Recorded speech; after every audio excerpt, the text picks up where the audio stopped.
There's a third group of monies that the state spends. Remember, the lavender-colored boxes are local property tax. The yellow is the state general fund. The white are the state other funds. And then there's a third group of money that the state spends each year, but it does not go through the legislature's appropriation process. These are called federal and non-appropriated monies. And these are monies, mostly federal dollars, that come into the state. They don't go through the appropriation process at the legislature. They go directly to certain state agencies and are spent within those areas. The first area where there's a chunk that comes in is into K-12. There's about $2 billion more that comes into K-12 school systems from federal sources. Most of these monies are monies for special education students and their needs. There's also about $2 billion that comes into the higher education system. These are federal monies, federal grants. This also includes tuitions that students are paying at the universities and colleges. Those do not go through the appropriation process at the legislature. Then there's about $6.5 billion that comes into the state for health and welfare spending.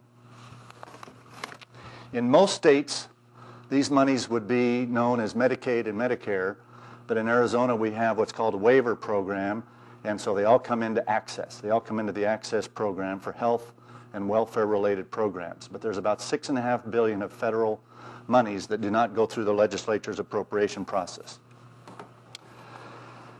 There's also about $1 billion split between environmental programs. Most of that comes in from the EPA and the state's Department of Administration. That's mostly state employee health care and retirement benefits and things like that. So there's about $1 billion combined in those sources. There's also $1 billion split between two categories. The lottery, the state lottery, as it collects ticket sales and then spends money for advertising and winnings and then returns money to a variety of state agencies. There's about $500 million in the lottery. There's also about $500 million in what's called the workers' compensation system, the state comp fund, where employers put a little bit of money aside every time they pay their employees so that there's money in case they get injured on the job. There's also about another $500 million of other federal money that comes in. And then last but not least, there's about $1 billion in other capital projects, new roads, new buildings, new some things that's really only kind of done once, but each year it adds up to about $1 billion. So sometimes when you hear the legislature and the governor talk about the state budget, a lot of times they're only talking about the yellow money, the state general fund. But it's important to remember that every year the state not only spends the $10.5 billion or so in the general fund, it spends in all of these monies probably somewhere in the $34 billion of monies. And you can see that most of it ends up in education. There's the K-12 school system and higher ed, and then health and welfare spending. By far, those are the largest areas of where the state spends its money. Now, there's a lot of discussion about how did the state get into the difficult budget dilemma that it's in, along with many other states. And so I want to go to another discussion of how the state has built its budgets over the last couple of years, and how did we get into the budget crisis that so many people are hearing about right now. So what I want to look at is the last 3 years. Right now we're in year 2009. The state uses a fiscal year. The state's year starts on July the 1st and ends on June the 30th. So we're nearing the end of fiscal year 2009. But in order to understand how we got to where we are in 09, I want to go back to 08 and 07 and see how the budget situation developed over the last couple of years. Probably two of the most important things that we look at when we're building the budget is how much do we expect to receive in ongoing revenue? That's the tax collections that you are going to receive in any given year. And then how much are we going to put into ongoing spending programs? as opposed to one-time spending programs where you'll build a building, but you won't have to build it, every 30 years or so. But ongoing, permanent, every year spending programs, I'll call ongoing spending. Then, of course, when times are good, you try to put a little bit of money away in a rainy day fund. And then because you never quite spend exactly what you take in, if you have any left over each year, it kind of accumulates in what's called the ending cash balance. Call it ending balance. Now, when we were building the budget for 2007, it was agreed by both the legislature and the governor and our budget offices that we expected to receive about $9.8 billion of revenue in 2007. So we put in place spending of about $9.6 billion. We didn't want to spend every dollar we thought we were going to get. So we put in place spending of 9.6. Because we had a couple of good budget years prior to that, we had started to rebuild the rainy day fund. And we had about $700 million in the rainy day fund, almost $750 million in the rainy day fund.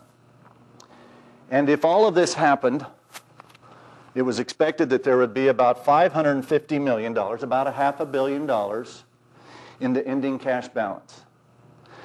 Now, at this point in time in 2007, we were also paying cash for new school construction. We had eliminated some accounting gimmicks and maneuvers that I'll talk about here in a few minutes. And then we had also put about $325 million into a special fund to accelerate highway construction projects around the state. That was called the STAN Fund, had about $325 million in it. So things were in pretty good shape in 2007. One of the biggest disagreements I had as the President of the Senate with the Napolitano administration's budget folks, and even the governor herself, is that they wanted to say that any and all cash left over from one year could be added to the revenue that we thought we would get in the next year and spent on ongoing programs. We tried to say, no, this is accumulated over a year, 2 or 3, but it's one-time money. And once you spend it, it's gone. So you got to kind of treat it like one time. It's kind of like a family. If a family earns and spends $50,000 a year, and Uncle Joe dies and leaves them a $10,000 inheritance, if they buy a bigger car and a nicer house or whatever and increase their spending to $60,000 a year, they can do that for how many years? 1 year. But once Joe's $10,000 is gone, you have a problem. So we kept saying, no, we can't treat this as ongoing revenue.